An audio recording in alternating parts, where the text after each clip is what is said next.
Hey folks, welcome back to the channel.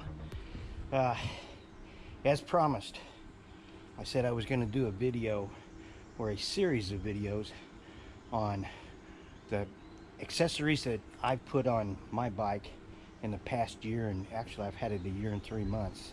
I'm a little shocked myself for 4 months, something like that. But anyhow, I'm going to do 3, maybe 4 videos that cover what I've done to the accessories wise on my Honda CT 125. And the reason I'm going to split it up into like 3 or 4 videos probably, is I don't want them to be any more than 10 to 15 minutes long, so you guys watch them all the way through and see what all we did to it. So here's my bike. Now if you're going to do much accessories on your bike, and USB port is going to be one of them, my suggestion would be to put the USB port on first, and I'll tell you why. And this is the USB port right here. Okay, if you notice, it's got a cover on it. I can plug in 2 apparatuses to it at the same time and run it. It's that little circle on that bracket that holds your head or odometer in there, right next to your key fob. Okay, so the reason I say install this first is you have 2 choices. You're either going to run it directly to your battery and have a switch on it, okay, because you never want to run it directly to the battery because it will drain your battery eventually. Not that you can't start your bike with it dead, but you may want to run some stuff with it, and it needs to be pulling a lot of juice to do that. Okay, so anyhow, you can either run it to your battery direct, which means you're going to have to take a lot of this stuff here off to get down in here to your battery, which means if you put this rack on first, okay, and it's not really that simple to put it on and all that, but you're going to have to take that rack back off to go ahead and put your USB port connected to your battery. If you decide to put it to your headlight, like I've done, it goes to the part of the headlights harness that as soon as the engine starts, the headlight comes on. So you never have to worry about shutting it off and running your battery down. And if you're going to do that, then if you have any aspirations of putting top rack over your headlight and a crash bar around your headlight, then you want to put your USB port on first. Now, second item, if you're going to do it and you want to put it on, is go ahead and get the crossbar right here for your handlebars. I did it for 2 reasons. One is it takes away the flex on the handlebars so much, and strength wise. Okay, so those are the 2 items on that. The reason I put the USB port on is I can charge my phone, I can charge my GoPro cameras, and I can charge a GoPro or GPS.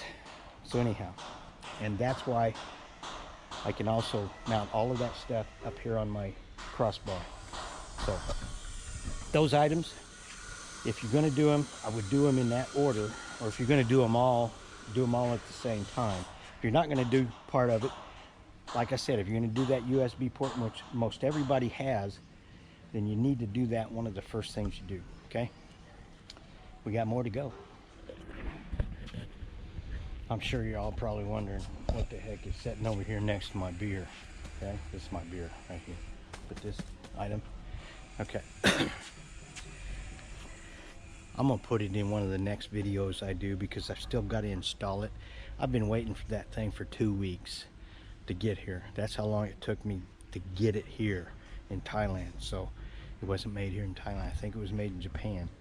But anyhow, the next thing that we're gonna look at on the bike, now that we've already gone ahead with the upper part of the steering on it, the handlebars and the down tube, that's what I've done there. Now we go back here to the back.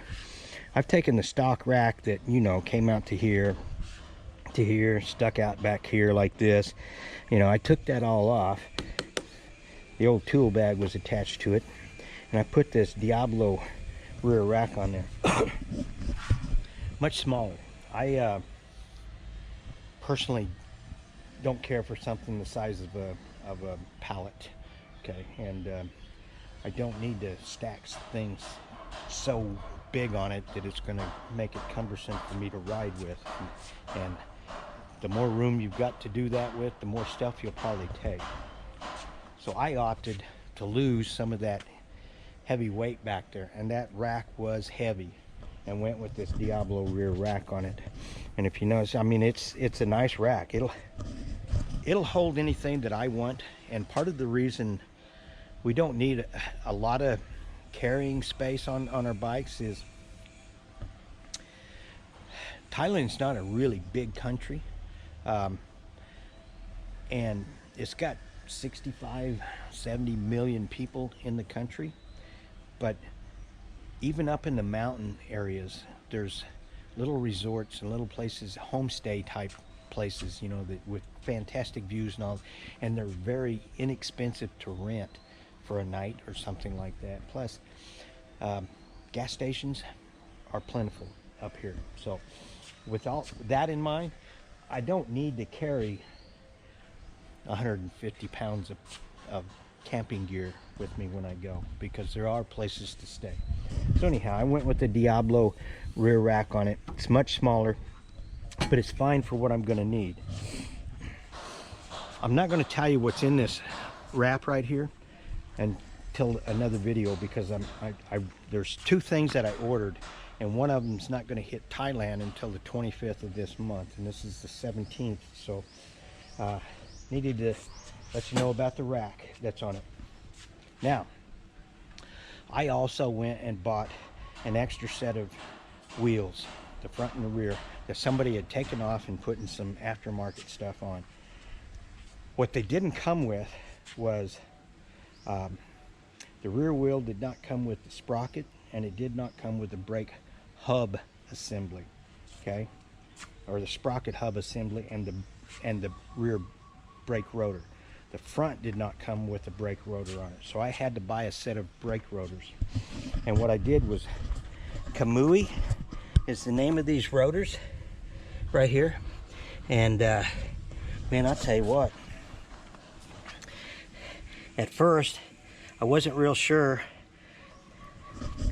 I liked them, but when you get new brake rotors and put them on something, you need to burn them in. And what that means is take off, get on the brake, get it hot. I mean, get it hot, let it cool off, do it again, and then you should start having some resemblance of what the brake system is going to be like. And I'll tell you what, these are really good brake rotors.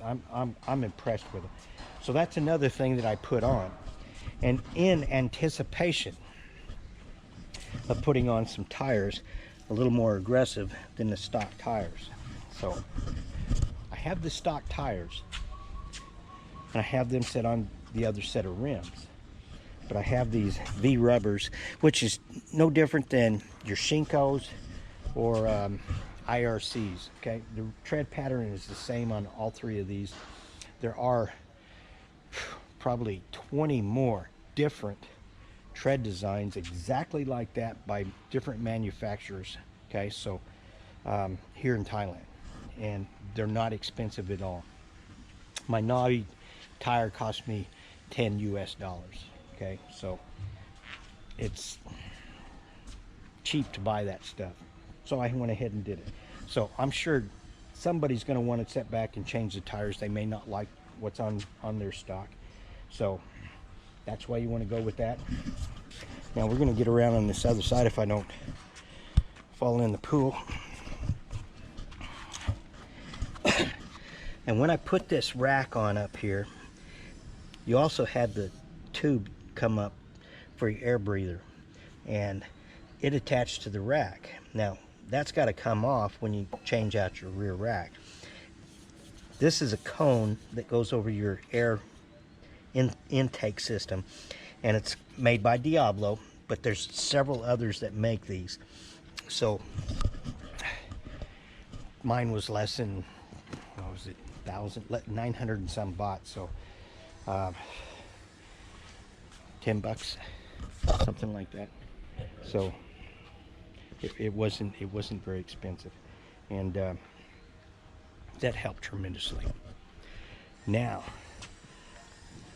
one of the things that I'm sure you want to put on this video is there's a lot of people that sit back and say, we don't have enough power, we don't have enough top end and all this stuff. And folks, I'm sorry, but to get top end, you're going to have to put a lot more horsepower in this engine than what's in there, because that's where you're going to get your top speed. But to get some low end torque, you can do that with gearing. There's two ways of doing it. You can either sit back and put a 13.2 sprocket right here on your counter shaft, or you can come back here on the back and put a 42.2 sprocket on the back. We experimented with sprockets on the front, 13, 14, which is stock, and a 15. And the 13 gave you some snap, and I mean, it was nice. The 14, which is stock, is, you know, pretty gutless up in the mountains on paved roads. 15, it just would not pull it. No matter how you tried, it would not pull it. So anyhow, we went with the reason we didn't go with a 13 on our bikes is because it messed with the ABS system on your front brake. This is your ABS indicator on your front, okay? And what it does is when it doesn't match up with the sensor that's on your counter shaft, it throws a blinking light and it shuts off the ABS on the front. Now, it's easy to fix. While you're going down the road, when it does that, just turn the key off, turn the key back on, and it'll reset itself. I just found out by Johnny Mac, because we put a 13.2 sprocket on front of his to help him out on the mountain passes. And he tried to just shut the key off, turn it back on, and it worked. Okay, so you can do it that way, or you can come to a complete stop, shut the engine off, let it set for a couple seconds, turn it back on, and it resets the ABS.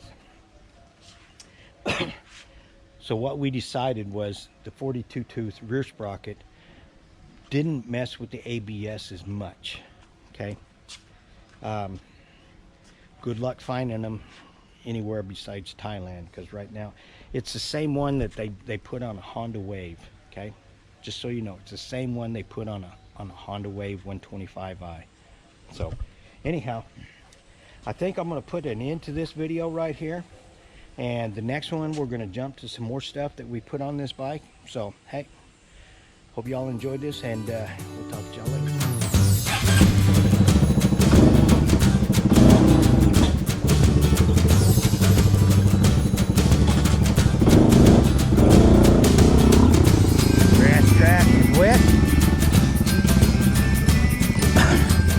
It's all set.